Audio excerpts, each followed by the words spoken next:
And we welcome you to this nominees special edition here of the Bannies. We're nominating breakdown all the nominations for all the categories of the 2023 Bannies. I'm Eric Lopez alongside Bryson Turner and Nick Porcelli. We're going to break down all the categories from the Bannies, give you the candidates, try to make a case, give you some cases where maybe some of us are leaning towards in our vote before we unveil all the Bannies at the end here later this month with your winners. Now, of course, we've done this for a handful of years. For those that have not followed, we have a ton of categories. We'll break down the past year in UCF athletics from male athlete of the year, female athlete of the year, team of the year, coaches of the year, story of the year, among many different categories we'll break down. And then we want you, the fans, to vote. You're going to go to blackandgoldbanneret.com and vote. There's going to be polls, right, Bryson? There are going to be polls in these articles where we're going to split them into male athletes awards and female awards, but tell the audience how they're going to be able to participate and help us out, because while some of these we have an idea what direction you and I might go, there's might be others we might need the fans' help as far as helping us figure out who we want to vote for.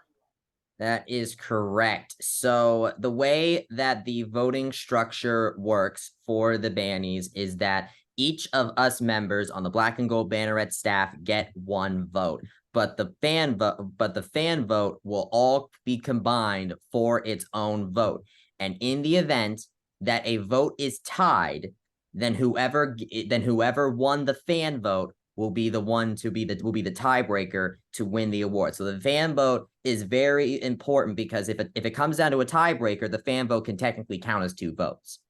Well, that was evidenced by that a couple of years ago in the Bannies. Renaya Jones beat McKenna Melville for Female Athlete of the Year because of the fan vote. They won the fan vote. And sometimes, when myself, I'm undecided in some of these categories, I kind of see what the fans are thinking. I'm like, hey, that makes sense. So that's how the voting will work. You're going to be able to vote on it on the blackandgoldbanneret.com. Look for the articles. You have the votes. All the polls will be in these two articles. Make sure you vote there. That's the only place you can vote for these Bannies, and then be a part of this as you make it happen. All right. So without further ado, we're going to go down all the categories. Bryson, which is the first category we will discuss? All right. We will start out with the Women's Head Coach of the Year. The nominees are Tiffany Roberts-Sahadak from women's soccer, Todd Dagenais from volleyball, Emily Marin from women's golf, Brian Kenyeko of women's tennis, Cindy Ball Malone of softball, and Dana Boone of track and field. Those are your nominees for Women's Team Head Coach of the Year. Really great year all around for the women's coaches for the women's teams this year. Unfortunately, only one person can get the award this year. So, Eric, give me your thoughts on some of these nominees. Very competitive race here. Obviously, got Tiffany Roberts-Sahadak, who, as we talk, is with the U.S. national team. She's the assistant on the U.S. national team in the World Cup taking place overseas right now. That'll be going on throughout the month in the late July into August. Led UCF during winning the American Conference regular season title, got them to the round of 32 in the NCAA tournament, and went to penalty kicks with the eventual national champions in UCLA. Pretty impressive year for Coach Sahadak. You have Todd Dagenais, former UCF volleyball head coach. We got to get used to saying that. Todd Dagenais leading UCF to a 28-2 season, winning a share of the American Conference Championship in volleyball. Got to the second round of the NCAA tournament. Finished in the top 25 in the final polls in volleyball for the first time in program in Division I era. Women's soccer also finished in the top 25 in that poll as well. So those are, to me, strong years from them. But Nick, I'm going to go to you here, Nick, because Cindy Ball Malone, you got to cover UCF, and while the expectation was so high, Cindy Ball Malone did a heck of a job coaching this softball team. 40 wins, third straight year, but it was not easy. Oh, not at all. I remember our first few podcasts after the season began, we were just talking about, the pitching struggles. We're all like, our record could be so much better, but we just don't know what they can do because they seem to be struggling. And then at the end of the year, what happened? They just kept rattling win after win. And not only did their pitching improve, it got really damn good. and we were all there. We were at the American Championship in Tampa, where we got to see Sarah Willis just dominate on the mound. Coach Ball Malone let one heck of a turnaround this season, and of course, she led us to another AAC title. So she's got a heck of a case to be the winner. Back-to-back conference tournament championships. 19 went from 19 and 18 to 40 wins, third straight year 40 wins, NCAA tournament in Tallahassee. And Bryson, you were impressed with Sydney as well. You think that she did a better job than last year when she won the Bannies? That is correct. That is correct, Eric. So the reason why I think this coaching job from Sydney Ball Malone beats her Bannie winning effort from last year is simply because that the expectations were all on her, because she has now been to a super regional. The glass ceiling has been broken. So now what do you do to follow that up? You lost both Gianna Mancha and Kama Woodall, two pitchers that were integral for that super regional success. And so what did she do? She brings in Sarah Willis from the transfer portal. She develops Grace Jewell into a number two. And to top it all off, she brings in Chloe Evans and Jasmine Williams from the transfer portal. And they become two of the biggest offensive players on the field this year. And not to mention Sarah Willis and her accomplishments being, especially since she got AAC Pitcher of the Year. So from that, her work in the transfer portal, the way that she just fires up the team. I still remember how fired up she was during the Memphis game of the American Athletic Conference tournament, where they were down. Things looked bleak, but Ball Malone really helped contributed in rallying that team from that deficit. So from a coaching standpoint, from a coaching perspective, I think that this year's coaching job by Cindy Ball Malone was better than last year's. So I think she's a big favorite in this one. Well, and the fist pump you mentioned there, against Memphis, very similar for the casual fans to what Josh Heupel did in the 2018 America Conference Championship game against Memphis, where he raised his hands up and got the crowd going, helped change the momentum of that football game a little bit. Now, there's two other coaches, though. Dana Boone, you speak about expectations, Bryson. Back-to-back conference championships for Dana Boone and the outdoor championships for track, as well as the indoor, and then Emily Marin with women's golf. That is correct. So we also have Brian Kanyeko as well from women's tennis. So with Dana Boone, like you said, the expectations were also on her again. The Knights went back-to-back in the American Athletic Conference indoor and outdoor championships last year, and now this year the pressure was on her to do it again, and she delivered. Renaya Jones, of course, being an integral part in that. Latasha Smith broke out in the 200 meter dash, not only to work out in the 400 meter dash as well. You have a Shira Collins and a Jasmine Scott Kilgo breaking out in the jumps. Coach Boo, and then of course she sent a very nice sized contingent, around the same number as last year's, to the NCAA championships in Austin, Texas. So this was another really good year from Dana Boone. She matching her effort last year, and you can't really, ask too much out of her more than that. We're getting her those American Athletic Conference titles, and some of these athletes have really shown some great development coming into this year. So I think that she is also, I think, another favorite for this one, because again, you can't really ask too much more out of her. She did what she was expected of her, and there really wasn't too much else she could really do. From a coach's standpoint. With Emily Marin, she once again gets the UCF women's golf team back to the NCAA regional, but this time around was a major, I think, difference for her, because she had to fill two spots in the women's golf roster. Zoe Alo had a little bit of a setback, a little bit of a sophomore slump after a really good freshman campaign. And then you also had the departure of two seniors in Alyssa Lamoureux and Laura Collado. So who does she get? She gets Anna Nordfors from the transfer portal from Campbell, and she finds Sandwich Sisutham from Thailand, just like Pat Pitton was. Sandwich Sisutham comes over, and as a true freshman from Thailand, ends up getting an individual tournament win in her freshman season. So the big difference with golf, by the way, with conference championships, is that the conference championship is one tournament, and with golf, sometimes you just don't have the day. So, but what Emily Marin was able to do is get this team to the NCAA regional. Once again, she was ranked in the top 20 for a lot of the year, pretty much all for a lot of the year. Not much you can really ask more out of her, especially considering the holes that she had to fill. And then you have Brian Kanyeko, who got the women's tennis team back to the NCAA tournament again. They have now been to the NCAA tournament 2018, 2019, 2021, 2022, 2023. That is 5 consecutive NCAA tournament appearances. And this was with a women's tennis team that was injured to heck and back. They had to forfeit some matches during this season. They were so hurt. And Brian Kanyeko was able to lead his team through that and to the NCAA tournament once again. So there was some, as you can see with all of these nominees, the women's teams had some really good coaching jobs done this year. No doubt about it. It's very stacked there. What's the next category?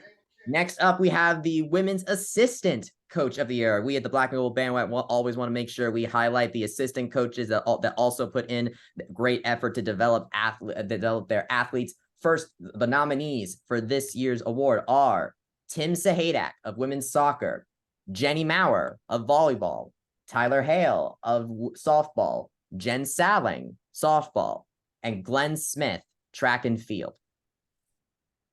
Strong field here. I'll try, of course, talk about the 2 softball assistants. Jen Sally in her first year at UCF, Olympian, did a great job. Ran the offense, helped out with the defense. In fact, with some of tried out some stuff on the defensive side. Tyler Heil worked on the defense, then helped out on the offense. Very versatile staff there this past year with UCF.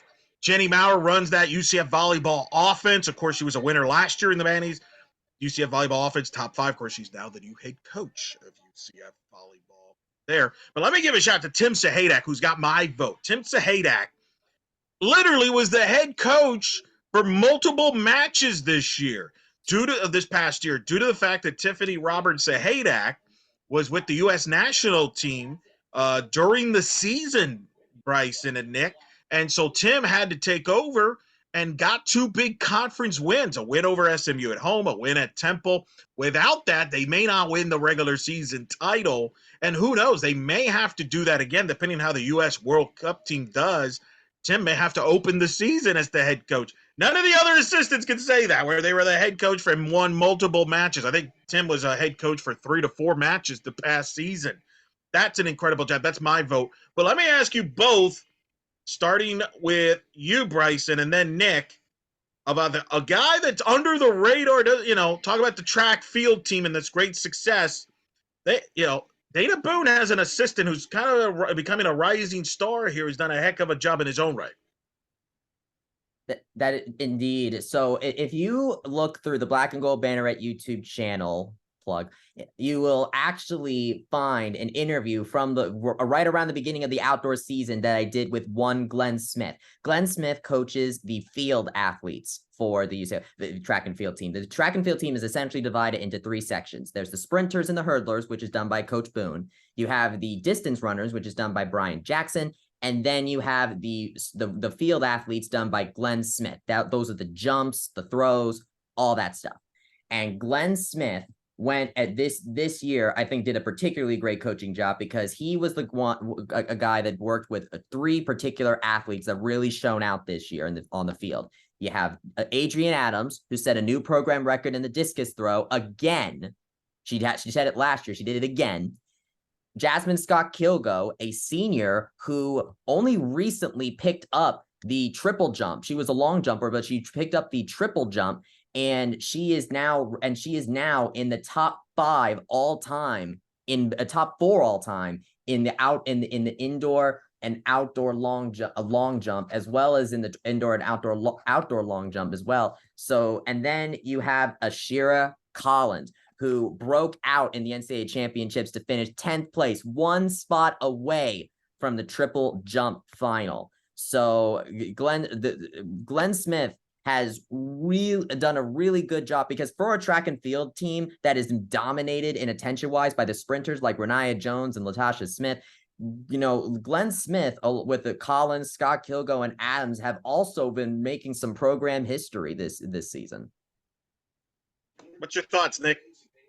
I mean, he kind of just put it on the head there. Like, we had a bunch of people in the field who just broke out this year and became, in my opinion, star athletes. And, coming from someone who has competed in track and field, I can personally tell you, obviously you get close with your head coach, but you get very close with your, we'll call them position coaches, because in my opinion, it is very similar to how in football you have the position coaches who, like, you get closer to those guys. You spend more time with those guys, arguably a lot more time than your head coach. And they're the ones who are mainly in charge of getting you to, do your sport the best you can. And, for all those athletes to do everything they did this season, he deserves a ton of credit because he's the one who's spending the most time with them. And like we keep on saying, they became stars this year. And because of that, I think he should have a really big argument to be the winner. In fact, as of right now, he's the one who I'm going to give my vote to. There you go. People can certainly vote on that category and all these categories. What is next, Bryson? Next up, we have the Women's Breakout Athlete of the Year. This is an award reserved for athletes that have really burst onto the scene. So first up, from the women's golf team, Jess Baker. From the women's soccer team, Diana Martin. From the softball team, Grace Jewell. From the track and field team, Ashira Collins. And also from the track and field team, Jasmine Scott Kilgo. Well, Grace Jewell, obviously, I'll start with her. Obviously, the pitching was a big question mark with UCF going into this season. Grace Jewell was among the three pitchers back and really had a great year through a no-hitter against Arizona State, was ranked in the top 25, first UCF no-hitter against the Power 5 school, made a region performer, or all-conference performer, I should say. Had a really strong year and will be a big plus for UCF going into the Big 12. Diana Martin really stepped up and be that second consistent goal scorer behind Kristen Scott. Had her best year as a Knight, made all conference. She was a big-time breakout. But, Nick, big breakouts. Bryson mentioned it. Track and field with some big breakouts there. 100%. I mean, we just talked about them. Ashira Collins and Jasmine Scott Kilgo. Arguably, not only did they break out, they became some of our track team's best performers, especially Ashira Collins, considering that she nearly made it to the finals in the championship. So, and again, I'm going to keep talking track and field. In my mind, Ashira is who I'm getting the vote for because she just, I mean, I went from because I pay a lot of attention to track because I compete in it. I'd only heard about her vaguely. And then this year, she's just everywhere because she's just dominating every competition she goes to. She currently, Ashira Collins managed to break the program triple jump record this year. Actually, the program triple jump record the program triple jump record was reset twice this year. The first time was Jasmine Scott Kilgo on March 24th, and then Ashira set it on May 14th, and then she broke it again in the NCAA championships to get that 10th place finish. Yeah. And Bryson, Bryson, I mean, we talked a lot of track, so let's give golf some love here. Jess Baker. Yes. Won the women's amateur and had a really nice year. It's going to be somebody that Emily Marin's going to depend on here in the Big 12 when UCF. That she will. Jess Baker, if you look at the talks that Jess Baker gave at the women's amateur last year in Huntington, you'll see that she kind of explains about how she was kind of going through a slump in her golf game during the course of the last year. But that women's amateur, I think, really lit a fire on her because one thing that she is really, really good at is match play golf. She made it to match play in the women's center. She was really low on the stroke play leaderboard, but she made it to match play and she won the whole thing. And she carried that momentum into the 2022-23 season and ended up becoming a really high performer for the team down the home stretch. She ended up finishing tied for third overall, the Briars Creek Invitational. She finished third overall in the AAC championship, and she finished tied for sixth in the NCAA Palm Beach Regional. So she really bookended her year with some really great performances, and with Anna Nordfors and Pat Pidden graduating, she will, I think, be a very big leader for this women's golf team going into next year. All right, there's your breakouts, women breakout, female breakout athlete nominees. Next category. Next up, we go to the Women's Senior of the Year. We have also we've made sure to one of the requirements for this category is you have had to play multiple years at UCF in order to be eligible for this list. We have a transfer award for a reason. So the nominees for Women's Senior of the Year are McKenna Melville, volleyball; Amber Olson, volleyball; Kristen Scott, women's soccer; Tenrata Pitton, women's golf; and Jasmine Scott Kilgo, track and field.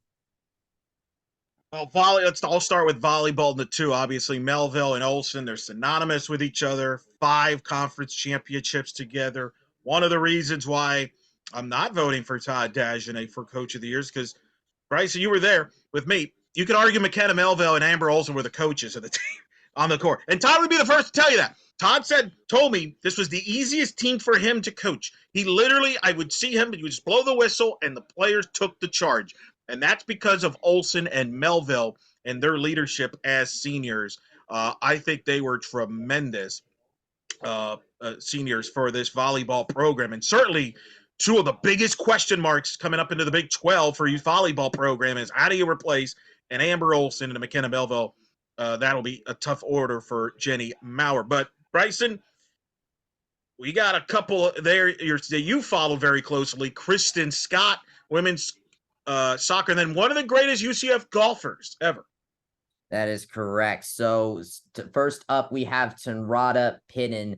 And Pat Pitton once again showcased why she was one of the leaders of this team. She led the team in scoring average this year at 71.68. And she also picked up a victory at the Mercedes-Benz Invitational this fall. She had 3 top 5s, 3 top 10s, and 2 top 20 finishes. And she also ended up finishing her career with one of the lowest career scoring averages in program history. So this. And she also had the lowest 54 hole at one point. At one point as well. Pat Pitton has just been the model of consistency for this women's golf team, and she provided that once again.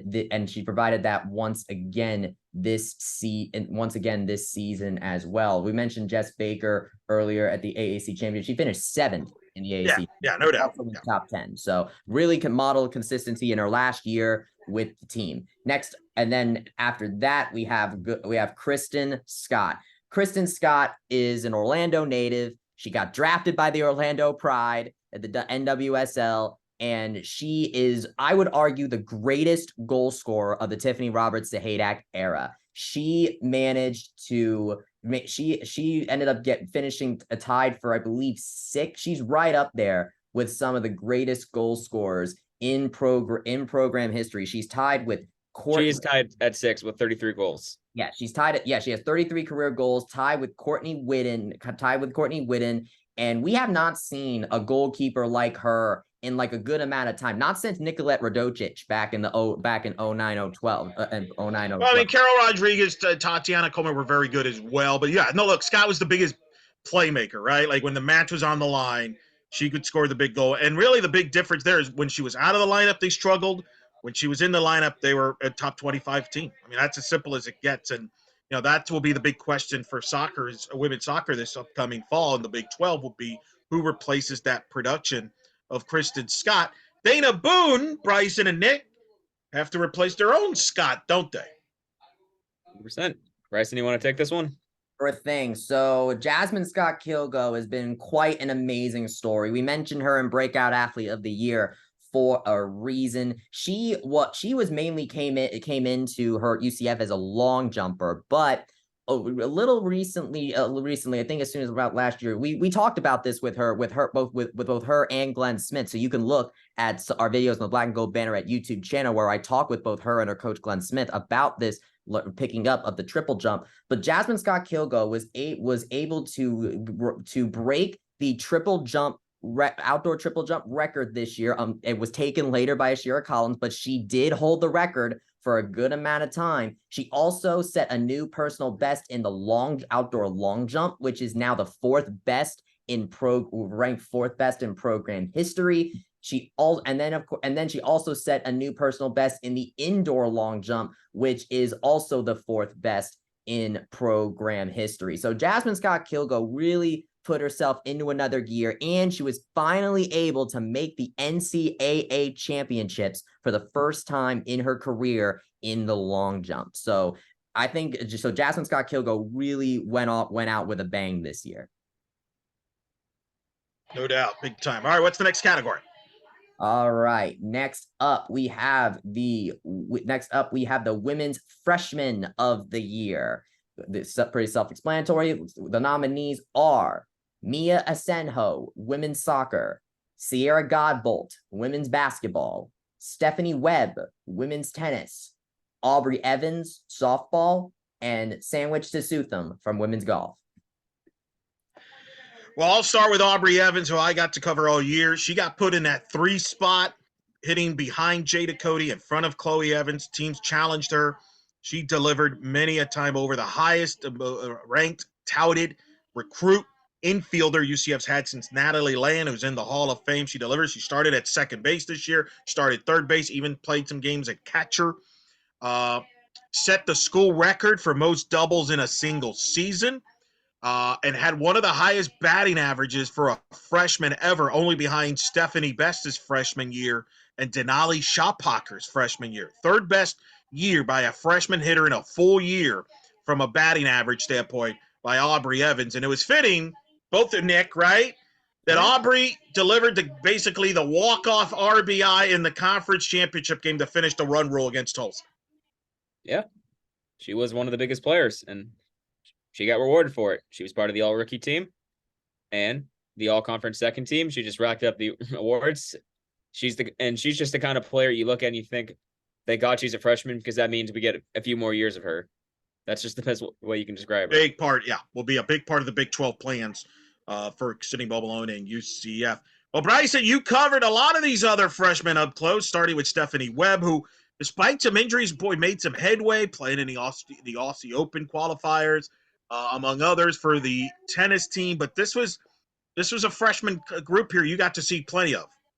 Yes, women. Yes, indeed. Stephanie Webb really announced her presence this year with her performance at the Aussie Open. At the Aussie Open Junior, she got the win over the number 1 seed, which was quite the announcement of her presence. She came here to UCF and was having some good momentum. She ended up getting injured, just like a lot of issues, but I think that out of anybody on that women's tennis team coming in, she really announced her presence this year very well. On the women's golf side of things, Sandwich Sisutham.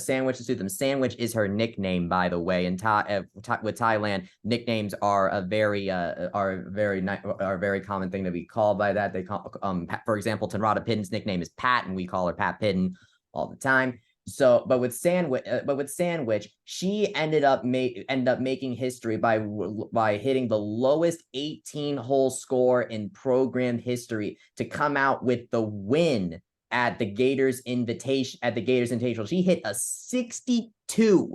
62, Eric Lopez, at the Gators Invitational to come out with the individual victory. And of course, she also finished in the top 20 in the AAC Championship. She finished in the top 20 in the AAC in the NCAA Palm Beach Regional as well. Top 10 at Briars Creek. For a freshman, the performances that I've seen out of her this year are quite honestly astounding. 2 top 5s, 3 top 10s, 1 top 20, like that win as well. 72.22 scoring average, just extremely well done this year. First outing this year under Sandwich, and considering the holes that Coach Emily Marin had to fill, like I said before, it's good to know that she filled it in with a freshman like this that is poised to make an impact for years to come. Of course, Eric, we also have Sierra Godbolt on the women's basketball team, or another Orlando native, like Kristen Scott.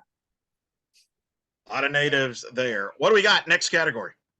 All right. Next up, our next award, we have the Women's Transfer of the Year. We mentioned this before. This is for athletes that immediately transferred in and had an immediate impact out there immediate impact out there on the court. So we have Georgia Eaton Collins from the women's soccer team, the Abby Hansen from the volleyball team, Chloe Evans of the softball team, Sarah Willis of the softball team, Jasmine Williams of the softball team, and Anna Nordforce from women's golf. I mean, there's a lot of softball players there. Isn't there, Nick? There's a lot of softball there. I mean, we were talking, one of the things we were praising Coach Paul Malone for was their ability to get transfers. Want an example of that? 3 of those transfers are up for transfer of the year. I mean, oh, man. It's a long list. I'll let you start off with talking about them. That's a wild one. When you look at it, Chloe Evans, obviously, right field. You could make the argument had the best right field season any UCF Knight has ever had. Most outfield assists by any UCF outfielder in a single season. Had 49 RBIs, had 16 doubles, 6th UCF player to have slug over 600. She could do it all there. She tied the record for the longest hit streak in program history with 16. Broke the record. Broke it. 17-game hit streak. 17-game hitting streak. She has a lot of records. Hit the walk-off against Boise State. Hit the walk-off base hit to beat South Florida in that series in the year. She's a difference maker. But yet, then you look at Jasmine Williams, second best fielding percentage by any shortstop in the history of the program. Second all time. Only Brittany Solis in 2017 had a better fielding season than Jasmine Williams, who had the most double plays turned by a shortstop involved in a single season, a record that's lasted 19 years. And Bryson, you could argue that Jasmine Williams, if it wasn't for Sarah Willis, Jasmine Williams was the best player in that conference championship, Nick. I think you would agree. If it wasn't Sarah Willis, you would probably have voted Jasmine Williams for player of the tournament. With her performance, think about home run in the 6th against Memphis, the double play turns that she did on the defensive side. Yeah. We got a pick. Hey, come on.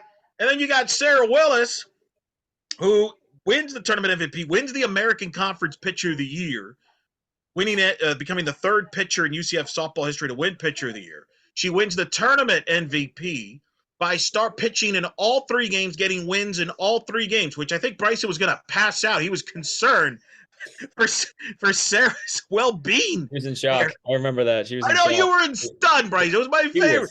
17 straight innings. I mean, look, coming from a baseball world where, where pitching arms are of high value because of how easy it is for them to get hurt. I mean, you see a pitcher pitching that many innings, and your kind of first reaction is like, are they doing okay? And sure enough, Sarah looked like she was just getting warmed up at the end of that championship game. So just an absolute feat of athleticism out of her. I mean, and the incredible thing is, arguably, that wasn't even the most impressive thing she did all the season. That would be her perfect game, which we'll get into in a little bit. There's a little segue there. But in the meantime, quick words about the other candidates, because there were actually, believe it or not, non-softball transfers that made a big impact. Abby Hansen being one of them. Abby Hansen inside the middle blockers, alongside helping out there, was really huge transfer out of Oregon. Big questions going into the year was how would their defense blocking with the graduation of Anne-Marie Watson and Moravec. Boy, Abby Hansen was a big factor in helping them in that, and will certainly tip my cap to her on that. And then a couple other transfer impact players that you saw, Bryson. Yes. So we have Anna Nordforce from the women's golf team to compare. So we said earlier, Tenrata Penn had a 71.68 scoring average this year. Anna Nordforce had a 71.97. So she was right there with her when it came to that. She finished in top 5 3 times, top 10 twice, top 20 twice as well. But her big standout moment of the year was her performance at the home UCF Challenge at Eagle Creek Golf Club, where she ended up setting the 18 hole record twice, 60 with a 64 and a 63 in back-to-back days.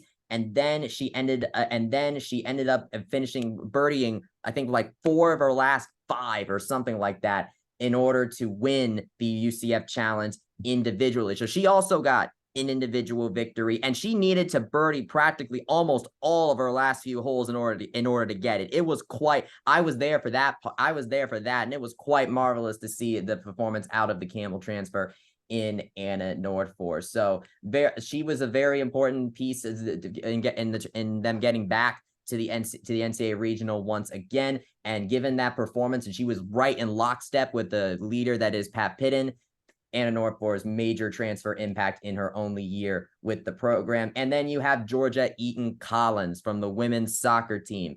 One of the biggest criticisms of the team from 2022 was they were not able to defend well at the back line. So what did Tiffany Roberts-Hayak do? She brought in Georgia Eaton Collins, and she ended up getting selected to the All AAC second team. So I don't know if that doesn't tell you anything, then I don't know what is. So she came in, made an impact immediately, and addressed the biggest issue that they have with the women's soccer team. Interesting to see where the fan vote goes, especially with 3 softball players. I'm really curious where the fans, what direction they go with those 3 impactful players, and could that open the door for perhaps one of the other transfer players on this category? All right, Bryce, so what's next? Next up, we have Women's Game of the Year. Woo! This is going to be really good because there were some really good women's games this year. First up, we have from women's soccer, we have the NCAA tournament first round match against NC State that went to penalty kicks. From volleyball, we have their matchup against Houston that was with the AAC title on the line that they won to get a share of the title for the 5th consecutive year in a row. It was also McKenna Melville's last match at home. Just a whole bunch of stuff to talk about with that one.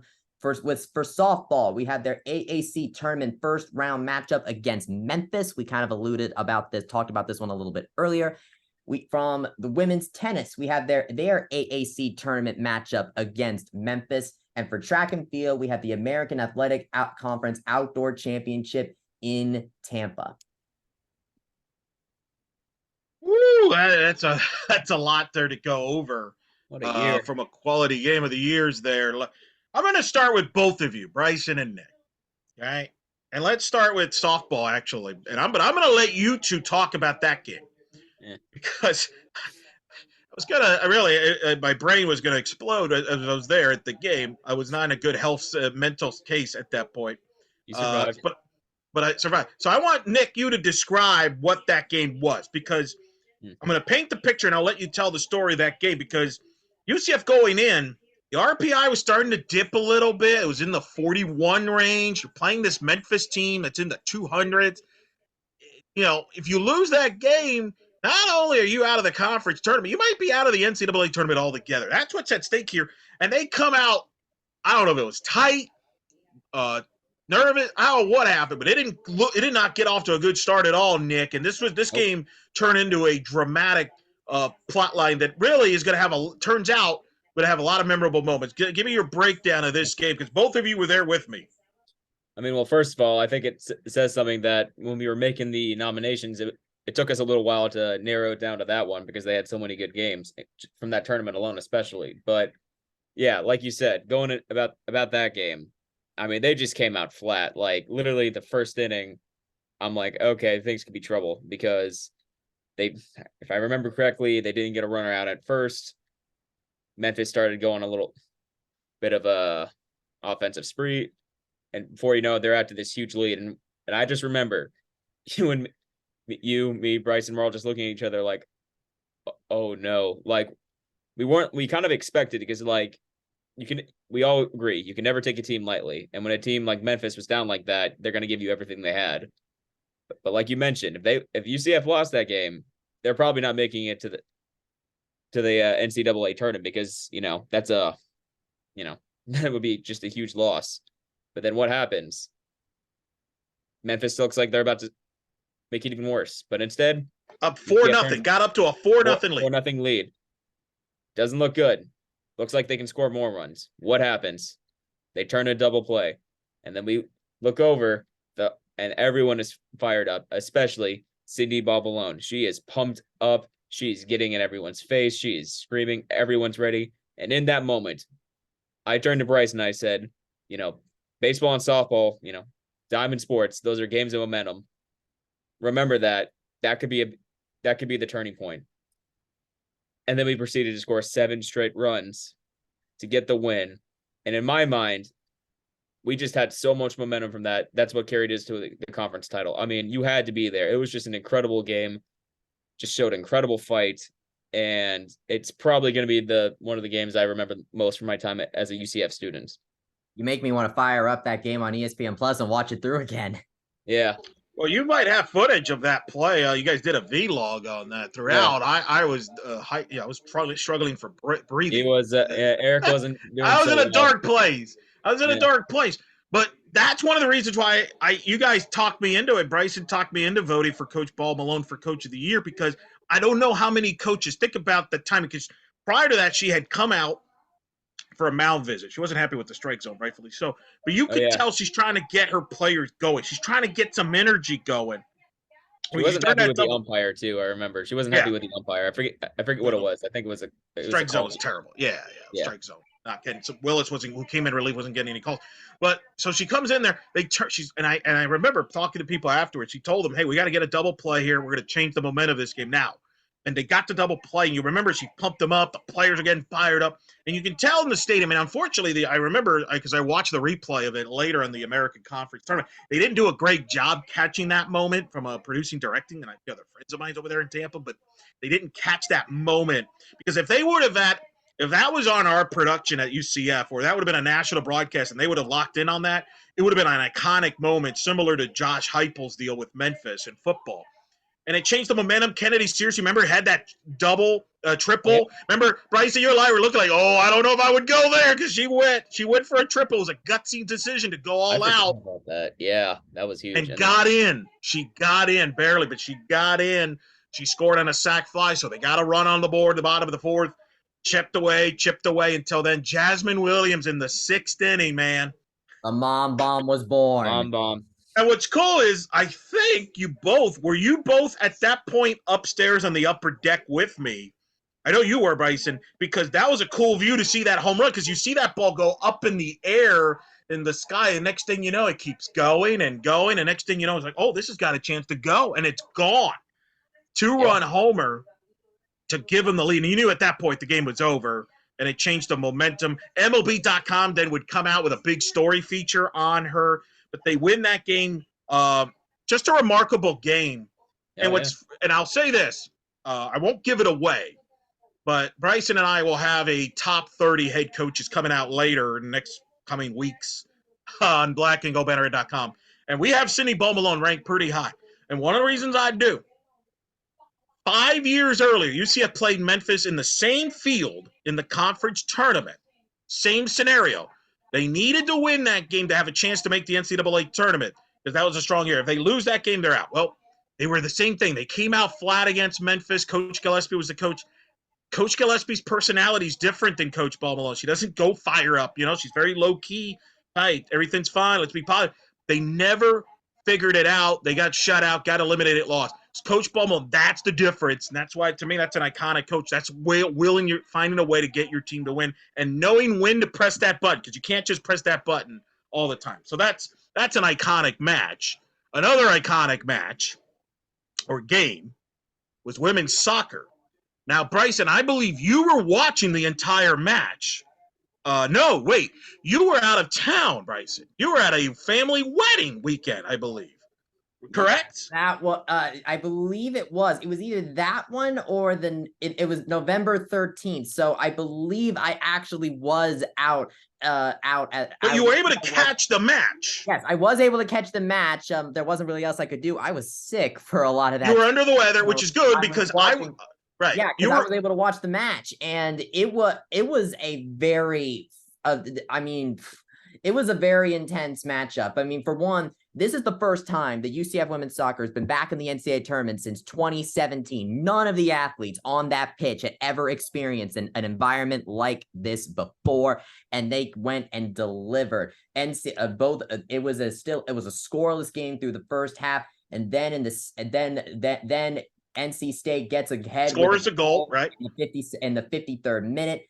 And then they get the penalty kick, a penalty kick opportunity, and Daria Rajai, one of those fifth-year players that had never seen the tournament before, ended up getting the tie goal at in the 72nd minute. They go to penalty kicks and they go to penalty kicks thanks to an amazing job in the goal by Caroline Delisle.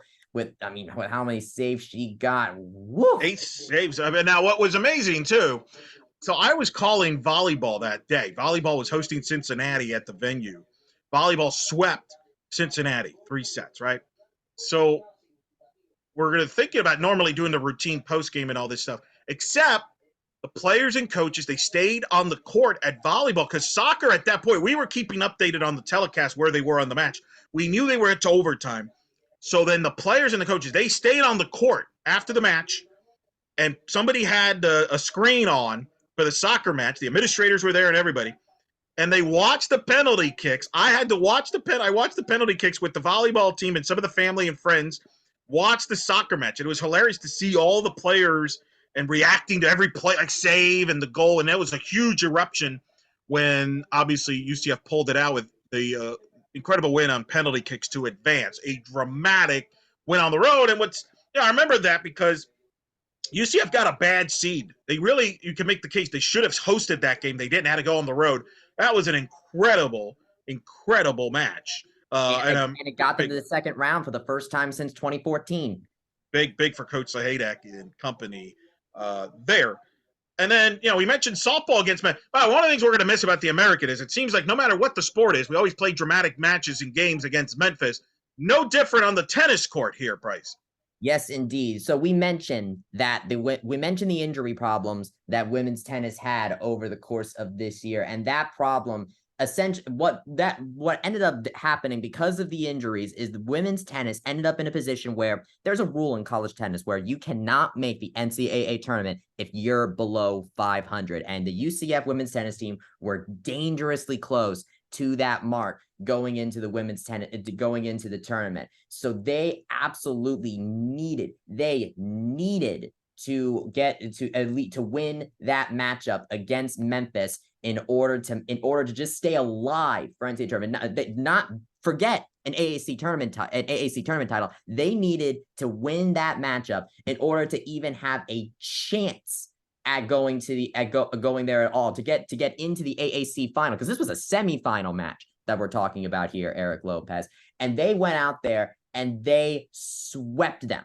They went and swept them. Annie Kattenberg, who had barely played at all in the beginning of the year because she had her own injury issues last season. She ended up coming out with a 6-3 win. Jaleesa Leslie, Nandini Sharma just went out there and they swept Memphis in a critical moment in order for the women's tennis team to wants to have a shot at making their 5th consecutive NCAA tournament. So absolutely well done. They really stepped up to the plate there. And while the score might say 4-0, the matches that went unfinished, Nandini Sharma was not looking good in the second set. You had Marie Mattel, who was down on court number 1. Memphis could have easily won potentially 2 courts, and you need essentially 4 points to win. So this matchup could have easily gone either way. But when the chips were down, UCF women's tennis ended up coming through and clinching. Even though they lost the AAC finals, it didn't matter because they were going to go to the NCAA tournament because they were able to be above 500. Now, you both got a chance to see, as we talked earlier, in Tampa, the UCF Memphis softball game. Nick, you got to see UCF track perform in the track and field championships. That was a game a match of itself. Yeah. There's only one word to describe the team's performance that day. Domination. I cannot stress that enough. Everything else we're talking about, there's these tense moments. That did not exist with track and field. I kid you not, because we were following the score. It got to the point that they were so high that I don't want to say boredom, but me and Bryson were kind of had this feeling of okay, let's wrap this up, because it's okay, they're winning. It's pretty clear who it is. Because while on the men's side, it literally came down to the final race. With the women, they were up so high that UCF was just you know what? We've got this thing won. Let's just rest our guys for Sure, right. Women, right. yeah, they had dominated. But remember, there was a lot of weather. There was weather issues they had to deal with. Right, Saturday. But on Sunday, which the weather was fine, they were just like, you know what? We got this thing in the bag. Let's just pull it out, which is such a power move. Like they just destroyed it. I mean, the biggest thing I think that shows it, though, I forget the exact race, Bryson. You're gonna have to remind me. It was either the 100-meter dash or the 100-meter hurdles. Literally one or every single position in the finals, except for maybe one or two, was a UCF runner.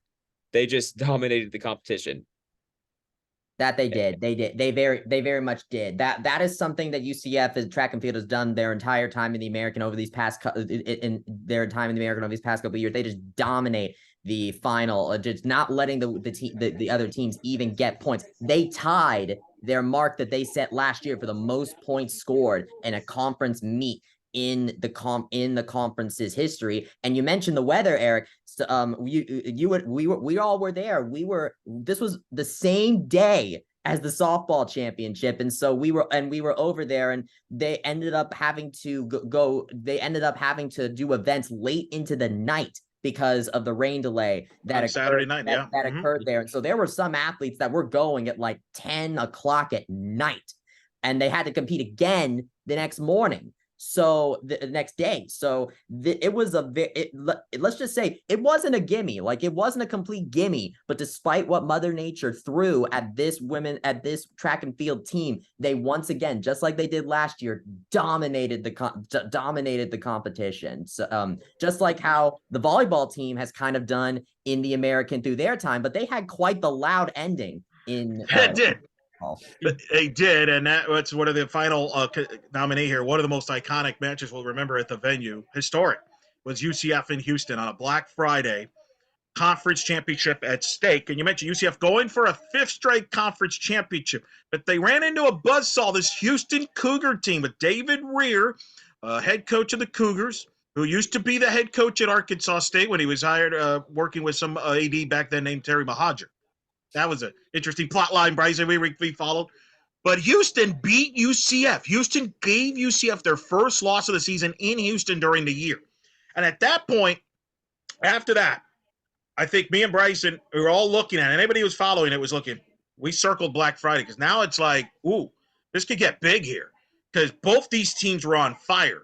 And not only that, both teams ended up winning out, which is wild. I mean, you don't see that every day. You wonder how maybe one of them will blink, and ruin this. No, they both won out to set up this monster top 25 showdown, the first ever top 25 matchup in the history of the American Athletic Conference with conference championships at stake. Here's how wild this was. If Houston wins the match, they're the outright champions.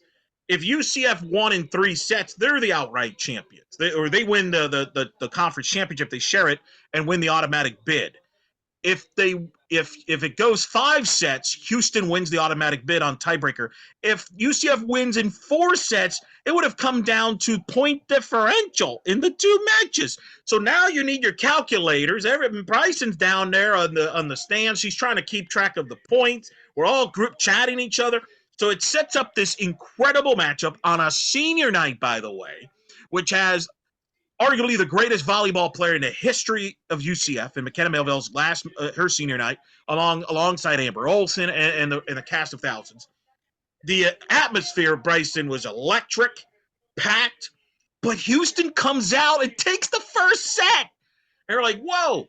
UCF comes back, takes the next 2 sets. So now you're thinking, okay, based on the match, if UCF wins this 4th set, they actually have the advantage in point differential. But Houston responds, wins the 4th set to get the automatic bid. And so now we're down to 1 set.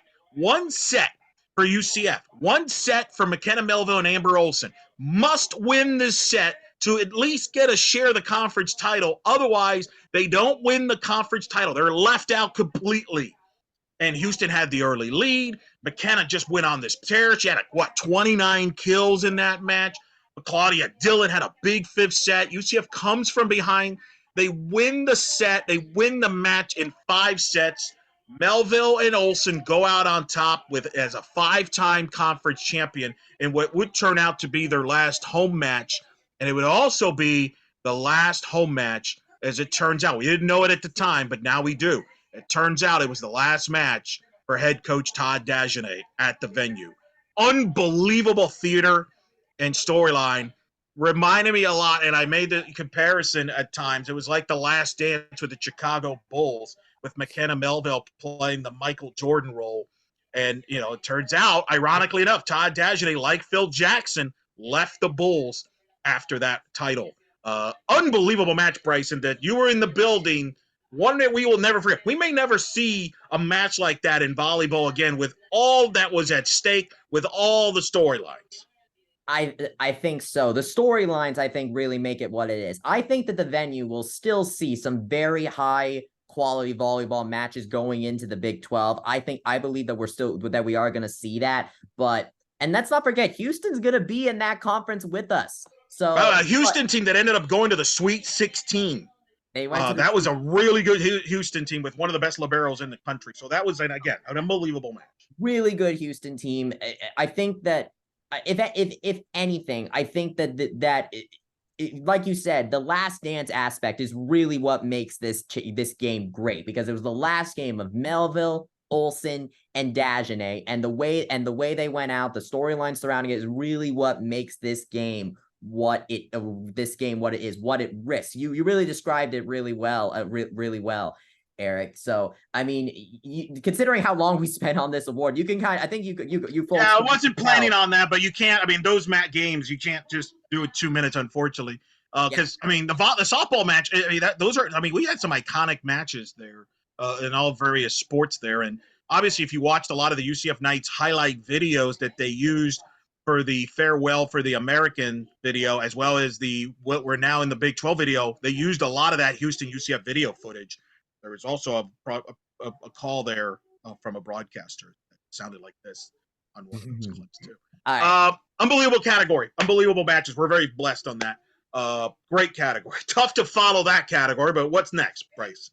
We have Women's Individual Performance of the Year. Just like how there were many great games, there were a lot of great feats of competition and athleticism from these women's athletes over the course of this season. We start off with the nominees are Caroline Delisles, 8 saves as well as the penalty kicks against NC State and the NC State in the women's soccer NCAA regional. In cross country makes an appearance. We have Isabella Richardson shattering the freshman 5K record in North Alabama.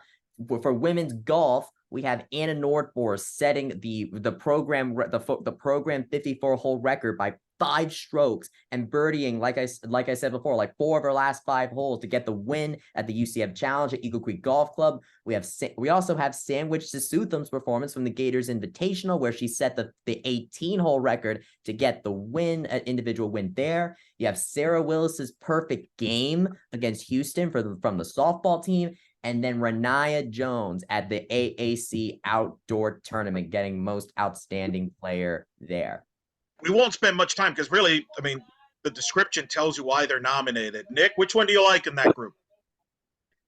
Oh, man, that's challenging. I mean, I was talking about how dominant the track team was. Renaya Jones was the highlight there. I mean, I literally remember we're going to do a little post game after her, and she's just covered with medals, holding a trophy that she all had to hand off. And it took her like a few minutes just to get ready for the interview because she was just so dominant. But then again, you got Sarah Willis's perfect game. I mean, we're talking about performance of the year.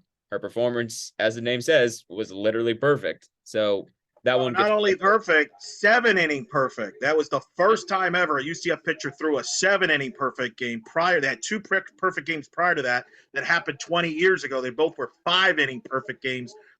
This was 7. That's what made it even more amazing.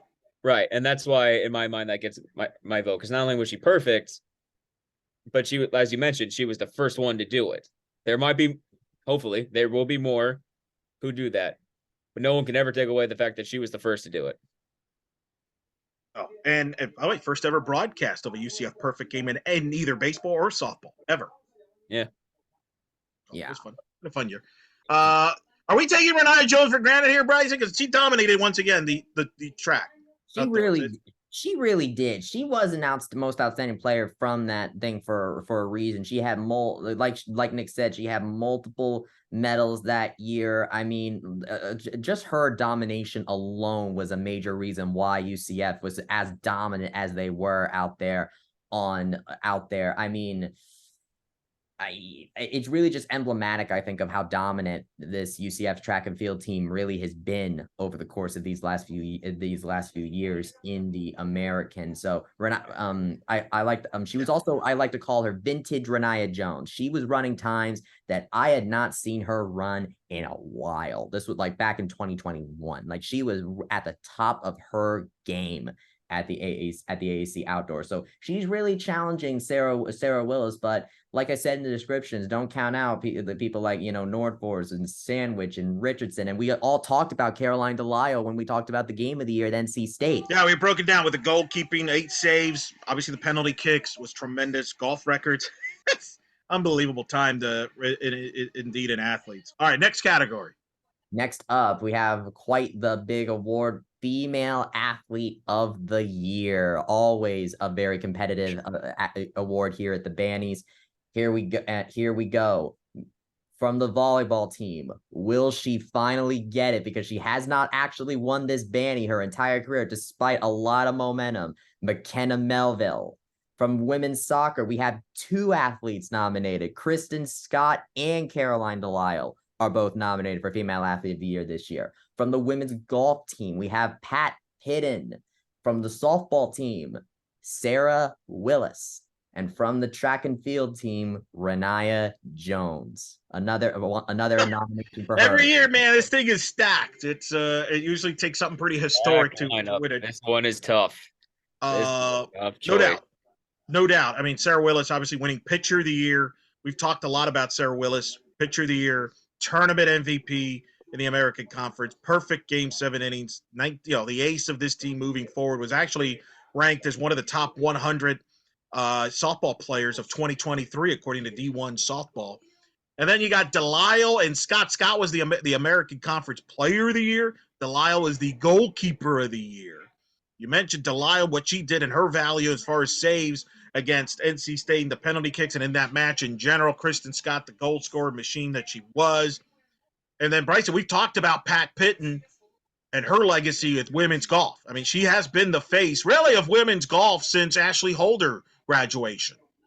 She really has. Pat Pitt. So one of the big things with the women's golf team is that there are not a lot of individual winners in women's golf's history. You have Kristen Putman with 8, Liz Early with 5, Ashley Holder and Pat Pidden are right there behind her with 3 wins over the course of their individual career, with Pat Pidden getting that 3rd win in the Mercedes-Benz Intercollegiate this fall.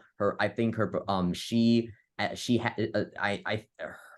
just kept going. She just did what she normally does in her senior year. Anna Norfors and Sandwich Sutha might have made some loud noise in the first seasons as Knights, but Pat Pidden just continued to do what she always did, and she ended up being the lowest career scoring average. A little quieter out of her this year, but she still did what she always did, which is consistently lead this team to get them to another NCAA regional. A well done year out of her. And you mentioned Caroline DeLisle. She also managed to get herself into the top 10 all time in career saves as well. Like this is an extremely stacked category. Well, and then Nick, Renaya Jones, we talked about her dominance on the outdoors. She dominated the indoors. She could do it indoors, outdoors. It doesn't matter. I mean, well, here's the incredible thing when talking about her indoors. In the indoors at the national championship, she became an 2nd team All-American in the 60-meter hurdle. She kind of finished, I think it was around 10th or something.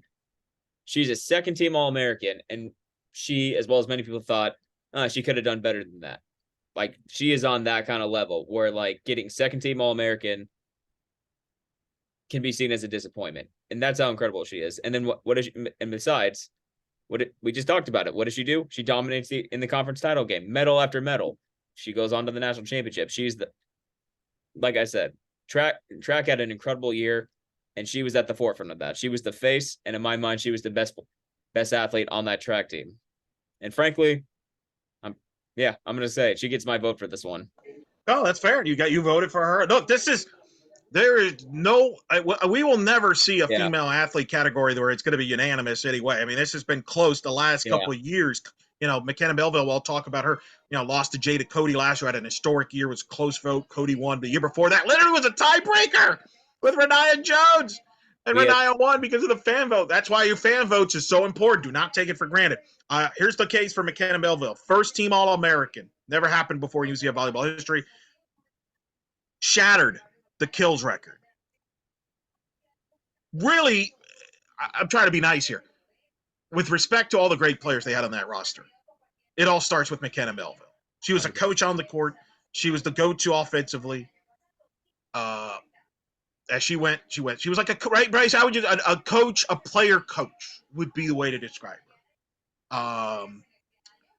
Unbelievable. We may never see a volleyball player again. Now we have the top 100 female athletes rankings coming out this month in July as well on blackandgoldbanneret.com. It's why you need to bookmark that site.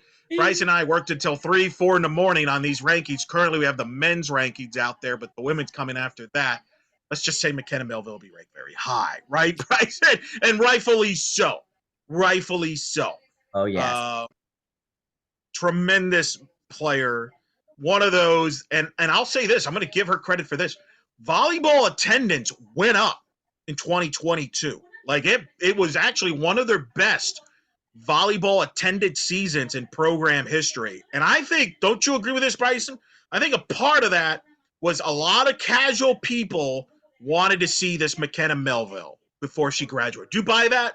I do buy that. You mentioned how, historic years from Renaya Jones and Jada Cody were the only reasons why McKenna Melville hasn't won this award yet. Well, this year, McKenna Melville has that history behind her in setting the all-time kills record and getting one of the highest totals in NCAA, like one of the higher totals in NCAA history. And given the era of we're in this, I believe we're not, because we're not in the rally scoring era anymore. And so to see her get as many kills as she did and get as many kills as she did was simply a sight to behold. Like I had not really watched volleyball a lot when coming into UCF, but watching McKenna play the sport, the intensity at which she played with it, she really got me hooked onto the sport. Well, I don't think you're alone in that. I think there's a lot of people that follow this program because of her. And as we wrote a big tribute to her December, I want to say, or maybe right after she won the first team All-American. There are going to be other great players in UCF volleyball history moving forward, but there won't be another McKenna Melville. She was tremendous. All these athletes are tremendous. It's insane that one person has to win this. I don't know why we can't split the award up, but that's what the rules are. That's what We've our been chef spoiled is. this year. We've been spoiled. We've been spoiled for a few years when it comes to the women's sports. This is not. We say this every year, Bryson, but it's true. We say this every year. Yes. All right, what's next?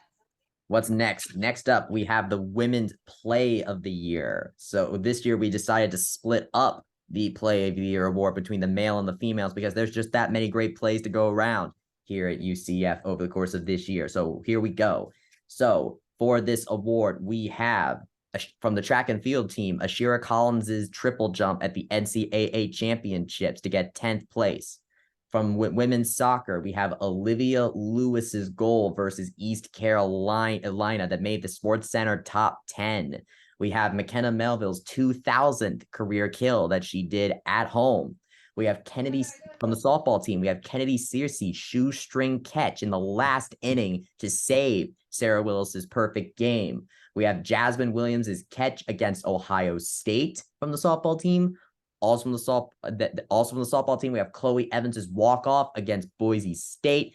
And then also from the softball team, softball, man, a fifth inning double play against USF that got them out of a really big jam. You will see. Now, this one is a little hard for us to describe. So I will encourage you to do is we will link the videos from all of these plays on there or when we describe them below in the article. So please go click on those links, go watch those plays so you know which ones get your votes. But Eric, which ones would you say are you kind of leaning towards when you really think back on it? Woo! I gotta go first there. Holy smoke, that one's hard. And obviously I'm ducking the question right now. obviously, I will bring up the double play. Let's bring that one up because that you guys were there We were for there. that one. So I'm gonna start with you, Nick, on that because you both were there. I watched it. That was in a moment in the fifth inning where USF had their biggest threat of the game. It was a 2-0 game. USF had just gotten a runner picked off at third. It was one out, first and second. You're wondering Willis might be laboring. I don't know. And then they turn this double play where Jazz Williams somehow, I call her a magician. By the way, it's not an accident. She's involved in 2 plays of the year in this type of scenario where it's like I said, watch the clip where she backhands that ball. The ball looks like it's screaming to go to center field. She comes out of nowhere, gets the ball, flips it over. Macario flips it to first. Insane double play. And I wasn't there, but you guys were. But you could tell that sucked the air out of the USFA. Oh yeah, 100%. Like you kind of described it earlier. We were like up in the top, above the stands. Right below us, USF had like, their rally crew with them, and they were making a lot of noise. Then that double play happens, and they just shut up instantly. And I remember just going like letting out a breath of fresh air, just being like, oh, like in relief, like just being like, okay, thank God, because it was getting really intense there. But like, and it wasn't just big because that's the play that saved the game, and in my mind is what the reason they won. Because again, it was a 2-0 score at the end of the day. It was just, I mean, you'll have to watch it to see my point, but it's just an incredible play from like Jasmine just flipping the ball over to like that throw at first was so close. That had to be timed perfectly. To put this into perspective, there was another double play from that game that we were considering nominating for this award that that ended the game where Jasmine Williams took the ball herself to second base and flipped it. The reason when you talk about how that Jasmine Williams flip of the ball on that fifth inning double play is the reason why this is nominated. I think she makes it look so easy. Like that's the incredible thing. She just makes it look so easy, even though that's really hard to do. Amazing play. And then she makes a play, which is another nominee against Ohio State on a blooper. The ball is going towards the foul line over third base. She goes from short, makes the diving catch near the foul line. Unbelievable catch to save the game against Ohio State. And then obviously Chloe Evans hitting the walk-off against Boise State at 12:30 in the morning because when UCF and Boise play, it has to be a weather delay and the games have to end late, just like we know on there. But there's some great plays there. I don't know. We can't do justice to the other plays. Yeah, so those are your plays there. Let's move on. Go watch the clips, guys. Please, go watch. Go watch. We cannot emphasize it enough. Watch the clips. And vote. Watch and vote. Watch and vote. So don't just watch because we need your votes. Just watch because god dang, those are incredible places to watch. True. Indeed. So we now go to the women's team of the year, another award we have been spoiled with in recent years. So here we go. We have the women's soccer team, the women's volleyball team, the women's golf team, the softball team, the women's tennis team, and the track and field team. I mean, when you consider that the fact that we almost have all the women's teams on this list, almost all of them, I think really showed you how big of a year once again the female athletes have had here at UCF. I mean, look at that list. Nearly all of them won the conference title, and if they didn't, they still made it into the tournament. Like they all just did so well.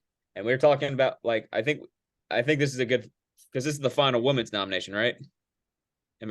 Out of the women's specific categories, yes. Out of the women's specific categories, this is the final one. Yes. Yeah. Pretty appropriate that we end with that because everything has been building up to this.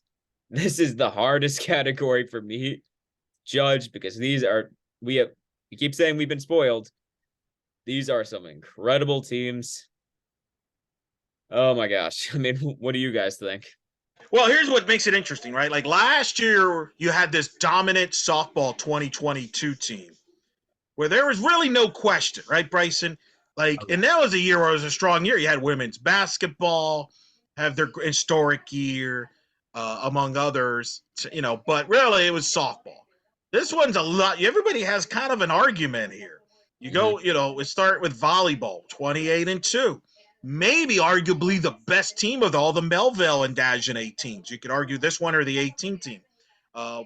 Very strong team. Women's soccer winning that regular season title at home. First time to win a conference title since 2017. Get to the second round. Getting within penalty kicks away against the eventual national champions in UCLA. That could be tremendous there. But then you also have Bryson, track and field, and what they did, winning in Tampa. You guys got to see that, doubling up as well as the indoor and the outdoor. Women's golf, making the regionals. Women's tennis, making the NCAAs. I mean, this is the standard here. I mean, it's a flip of a coin in a lot of these. It really is. Like you said, the softball team last year, last year it was really a two-horse race between the women's basketball team and the softball team, both of which made history. But softball ended up, I think, taking that one just because making the super regional like they did, hosting the regional, really put them over.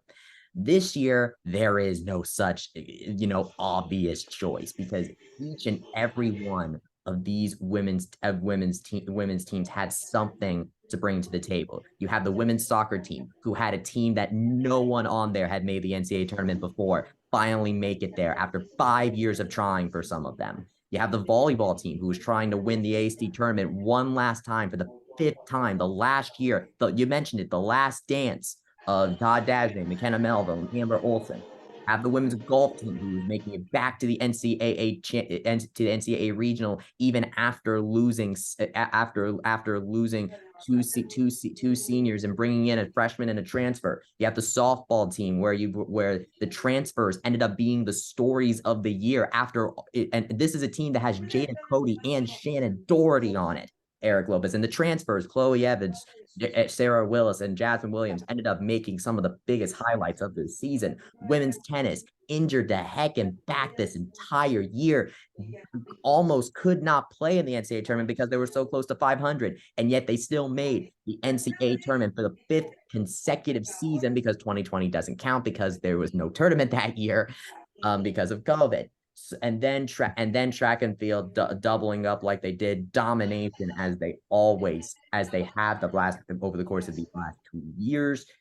It is really hard to choose. I think it really comes down to the intangibles. I think whoever wins this is going to have some kind of intangible factor to it that will put them over the top. Kind of like how softball won last year because they hosted a regional.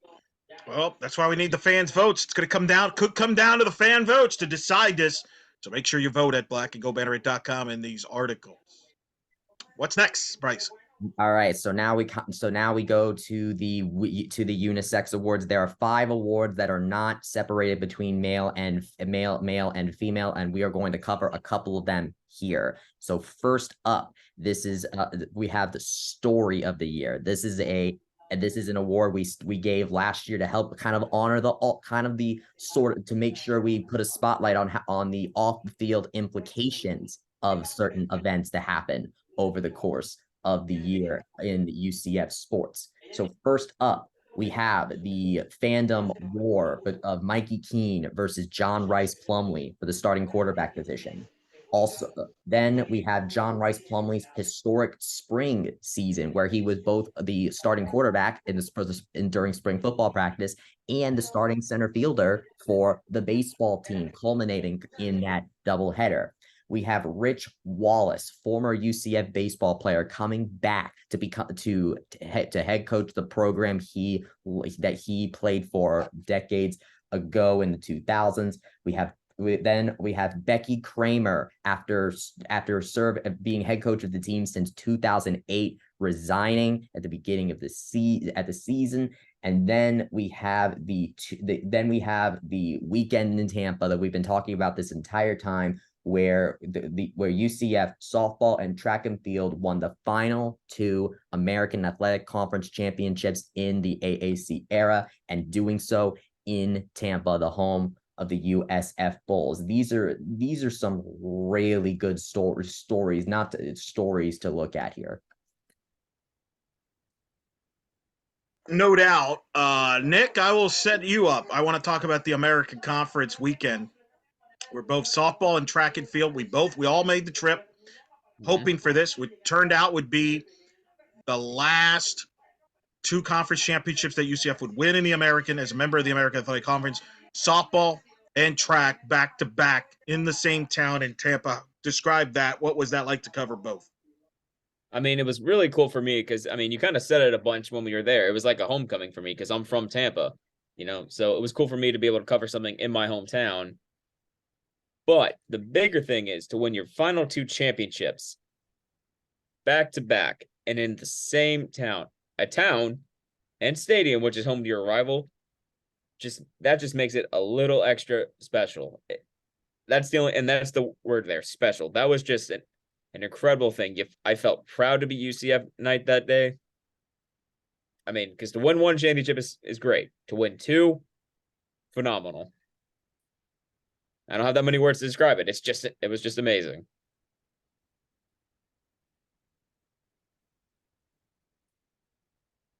You're muted. Go ahead, Bryson. Yeah.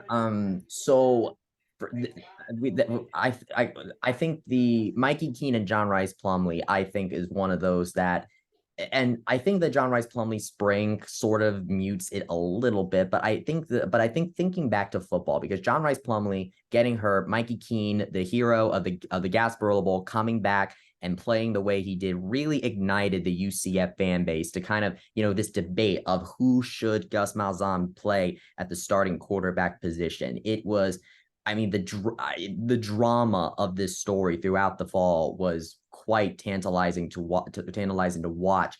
And even though this ended in Mikey Keene's ultimate transfer, I mean, you could argue that because Mikey Keene was even here in the first place, UCF wouldn't have had as good of a season as they had because John Rice Plumlee ended up getting hurt, and Mikey Keene had to come in and save a few games for the Knights. So the drama there, I think, is really going to be a big asset for it. John Rice Plumlee's historic spring. I mean, he only missed 1 spring football practice, the entire time.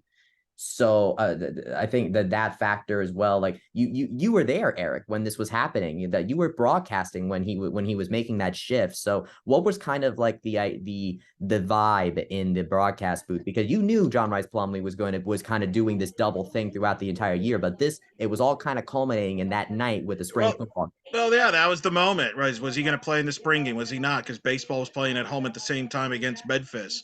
So the big question was, would it work out? Because and remember, there was a bit of a lightning delay, so the baseball started quickly, and so you wondered. And remember, there was no set plan, like, oh, he must leave at this point no matter what, so he could play football. No, they were going to let the game dictate it. He opens the game with a big time RBI triple early in the game. He gets a couple of hits in the game. It breaks. Fortunately it works out where they have a big lead against Memphis in the 7th inning. And then our crew noticed he was talking to Greg Lovelady before the bottom of the 7th. And then he gets a base hit, and then they pinch run for him. And then everybody in that stadium knew, oh, okay, this is the moment. And they take him out of the game. He races, or Noah Goldberg opens the dugout door so he can walk out. He gets on the golf cart, they race towards the football stadium. He gets in, he gets dressed, and he plays in the spring game. Pretty awesome moment. Obviously made a lot of headlines on social media and across the nation. Pretty cool story. It made quite the great video on the UCF Knights YouTube channel called The Balancing Act. So if you want more information on that, on the whole spring, I mean, go watch that video. It really kind of shows the entire story, really, from that perspective. Yeah. You know what was really funny about that is when that was going on, I was actually in Toronto to see a baseball game. And because I was out of the country, I had my phone in airplane mode, so I didn't know what was going on. I drive back into Buffalo, I turn it on, and then I just see all our Banneret guys just popping up on ESPN because of that. Eric, I hear his voice calling the game. I see Noah opening the door. There's one point I see Bryson running behind John Rice Plumlee as he runs out of the stadium. That was just oh man, it was really funny. It really was. And then you have Rich Wallace's return to UCF. Greg Lovelady getting dismissed from the team after another year of, let's just say, underperformance. You definitely could see better, but now they had to just search for a new coach, and they ended up coming up on Rich Wallace, who back in the day he played under head coach Jay Bergman. And to see him return to UCF, this is his first head coaching job. I mean, this is a guy with baseball like in his blood. He named his kids after bat company names. That's how big of a baseball fan this guy is. And to see him not to get to his first head coaching job with his alma mater, the school that he used to play for. He's only the third coach in UCF history to do that, to be a player for UCF and come back and head coach the program. So I think that this type of homecoming is quite the story to behold. And then Becky Kramer. I mean, she took this program through a lot. She went like 5 American Athletic Conference championships. To see her go. Don't get me wrong, the program was a little on the downslope the past couple of seasons, but she spent a lot of years with this program, and so to see her go it's quite sad to see. But I think but another big story there out of the rowing program. So that is that it's a really stacked category, and this is just and this is really talking about just the off the field implication of all of this, our last category for this specific video.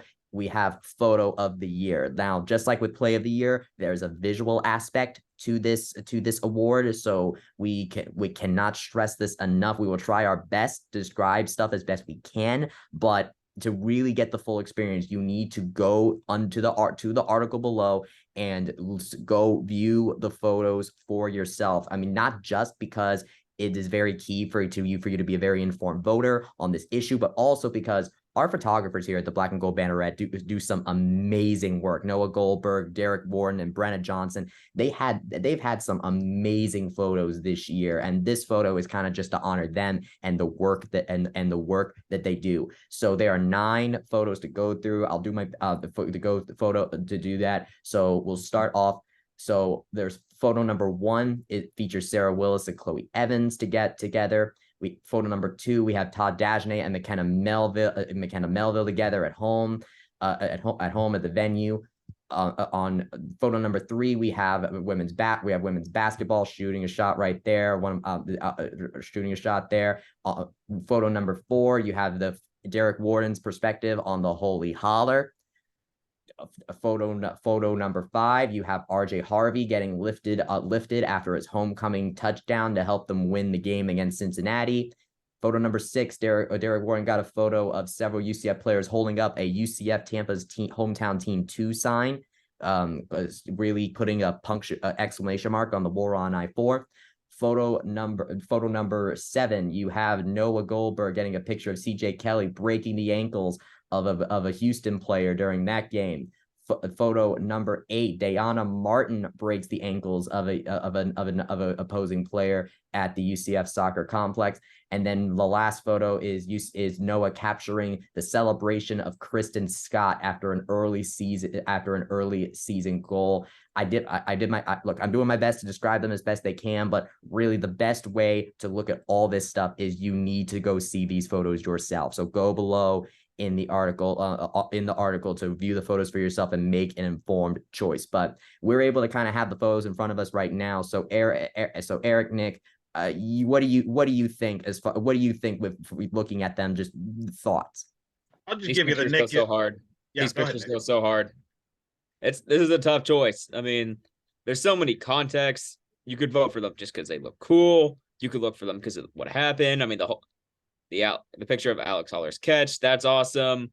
But then you got the picture from the same day of them holding the Tampa's hometown 2 sign while someone's throwing the horns down, which is just cold. Then you got ankle breakers. It's a hard decision. That's all I'm going to say. Like you said, it's hard for me to describe this more than anything. I'm going to keep saying it for us. Well, that's why we need the fans vote. We need the fans vote because we're undecided. Nick is basically saying that. I agree because I'm with Nick. We're undecided. These are So honestly, you could influence this one, fans. This might be the one where you kind of let us know what direction we should go with among these photos when you get to vote on this portion of the Bannies nominations. Yeah. I think all we can say about this nomination is just to our photographers, thank you guys for the work you have done this year. Absolutely. These are awesome. Absolutely. We always include this award to honor the work that they do, and they did some incredible work this year. So at the very least, please look at these photos and really appreciate that the work that they do to tell the visual story of the UCF athletic year. So that will do it for this portion of the Bannies this year. This was most of the female awards, as well as a couple of the unisex awards as well.